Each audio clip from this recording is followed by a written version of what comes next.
What's up guys, it's me Jeremy. Throughout the history of Hearthstone, there's been loads of really overpowered cards that have completely shaped the game. And every now and then it's fun to take a look back at what used to be, especially since quite a few of the cards on this list are from Hearthstone's Alpha and Beta. Now keep in mind, as we go through these, that realistically my ordering of the list probably isn't that great, so it's more about the fun and nostalgia of the cards. And in addition, quite a few of these cards were from Alpha, so there's no video footage that exists of them. So I will try to get a video clip for every single card, but for some of them we'll have to stick with just the image. Anyways, let's get started.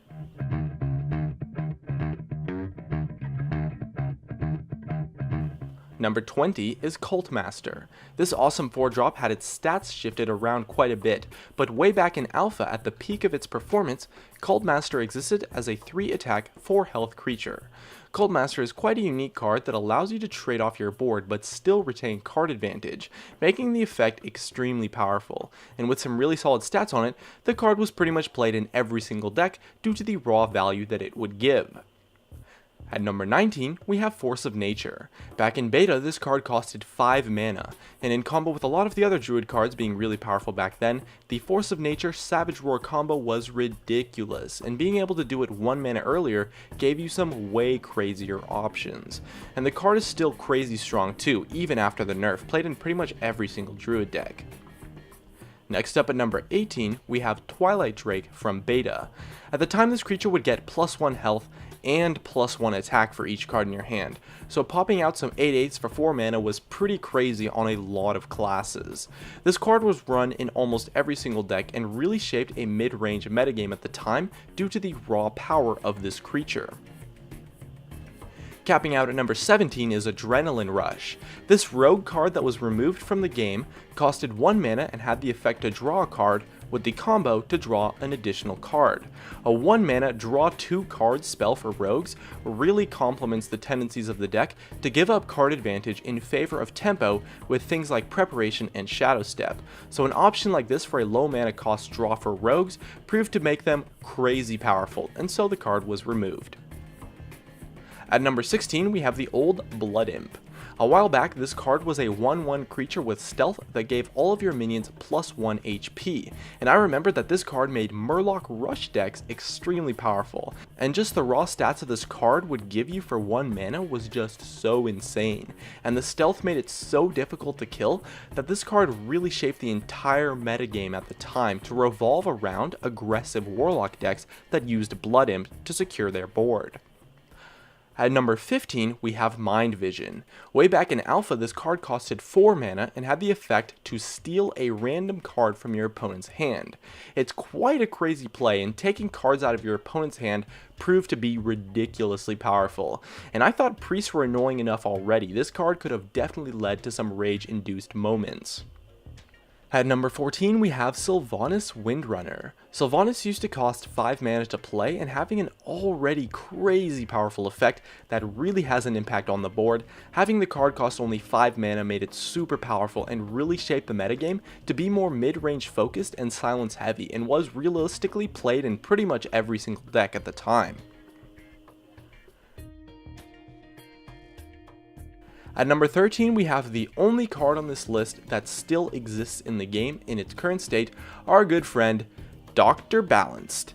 And with it being played in upwards of 80% of decks nowadays and shaping the big game hunter meta completely, Dr. Boom has proved to be a very powerful card, which despite its RNG nature, has really shown to just be so powerful by itself, especially when the RNG goes your way, that it will quite often finish out quite a lot of games. For number 12, we have Tinkmaster Overspark. Despite the somewhat RNG elements, when you could pick which creature to turn into a Devilsaur or a Squirrel, this card was crazy powerful, being the only neutral form of hard removal that has ever existed in the game. It didn't even matter if you got the 5/5 Devilsaur honestly, since most of the time you were using it on something like a Savannah Highmane or a Ragnaros, and if you did get lucky and got the Squirrel, you would pretty much just win the game outright. For number 11, we have Leroy Jenkins. He didn't get nerfed too long ago, but with this crazy charger only costing 4 mana to play, the amount of combos and unfair finishers that he enabled was just off the charts, and a lot of decks like Miracle Rogue were crazy overpowered because of the finisher he provided. He still gets played occasionally after the nerf, but the lower mana cost really did a ton to enable some really unfair combos. For number 10, we have Undertaker. Before it was nerfed, it would gain +1 attack and +1 health for each Death Rattle minion played, and like with Blood Imp before it, it's shown that giving aggressive decks creatures with a lot of health makes their openers completely unstoppable, to the point where a perfect counter can't even defeat some of the Undertaker openers. You would often just flat out win a lot of games just for drawing Undertaker in your opening hand at the time. At number 9, we have a card that a lot of you might not have seen, and it's Illidan Stormrage. Way back in Alpha, he was a 7 mana cost creature with 7 attack and 7 health, with the effect of both players discard 3 cards and draw 3 cards. Discarding cards from your opponent's hand proved to be crazy overpowered, and quite often you would play him with only 1, 2, or even 0 cards in your hand, leading to some free draws while also screwing up the combos and late game creatures of your opponent quite effectively. At number 8, now we're starting to get into the really crazy cards. We have Mana Spring Totem.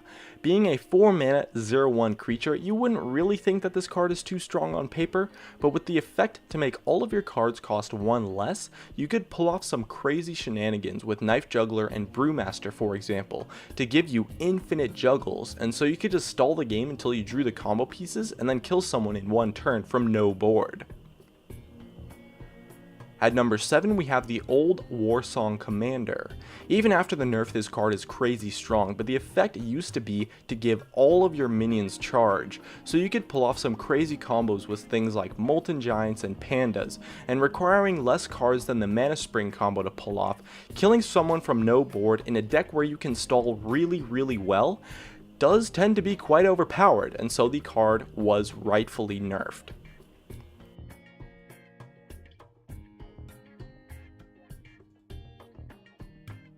At number 6, we have the old Pint-Sized Summoner. Back when this card gave you a 2 mana cost reduction, if you played this card on turn 2 and it lived, you literally just won the game. 2 mana for free with no restrictions on the type of creature is such an insane tempo swing that so many games were decided just by who drew this card and who didn't, since if it lived, you could often continue to protect it behind high cost taunts and stuff, and innervating every turn for free led to some crazy boards. At number 5, we have Savagery. Back in beta, the card had the effect to deal damage equal to your attack to all enemy minions, and giving druids this massive board clear was crazy powerful. And in alpha, the card actually costed 2 mana to use, and so the board clears were just so powerful and gave druids so much removal that the class was so insane and was the top dog by a long shot until the nerfs toned them down. At number 4, we have Starving Buzzard. The card had the same effect that it does now, but in its most powerful state, it was a 2/2 creature for 2 mana. And for hunters, they've always kind of been this class that gives up card advantage for favor of damage and tempo, and giving them such an insanely powerful draw card made the deck so ridiculously overpowered at the time that the meta at the time was literally you either played hunter or played a direct counter to hunter, and still lost to hunters a decent amount of the time.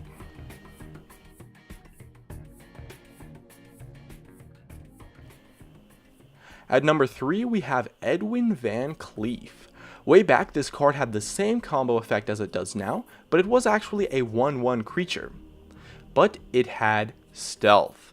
And for rogues, you would end up being able to easily play a 7/7 stealth on turn 3 with preparation, and possibly even a 9/9 or 11/11 if you had the coin with stealth. And of course, if you waited a few turns, it got even crazier, to the point where if you drew this card, it would probably just win the game for you since it was guaranteed to stick due to the stealth. Taking home the silver medal, we have Nat Pagle. Now, the Master Fisherman was not in the spotlight for quite some time due to a bug that existed for quite a long time, but the old effect of drawing at the end of the turn, in combo with having 5 health instead of 4, made it so that games were just completely decided by him. If you drew Nat Pagle, played him before your opponent did, on turn 2, you would just win the game outright, because he was so hard to remove with so much health, and you could constantly just waste cards for tempo with him drawing you so much. And lastly, taking home the gold, we have Unleash the Hounds.